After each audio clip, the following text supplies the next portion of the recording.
Коли я побачила на карті цих щасливих дітей, то питання маніпуляцій відпадає автоматично. Тому що дітям для того, щоб бути в щасті, не потрібно маніпулювати. Ми можемо бути лояльними, щасливими, закоханими, ми можемо бути в любові. І в цих почуттях і відчуттях не потрібна маніпуляція, тому що це вже зовсім інша історія.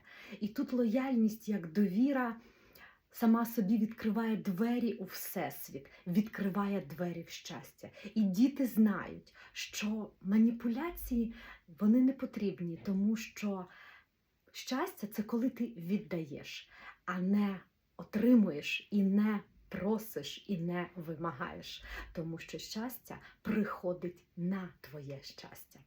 Тому обирайте любов, обирайте щастя без маніпуляцій. Бережіть себе і миру нам!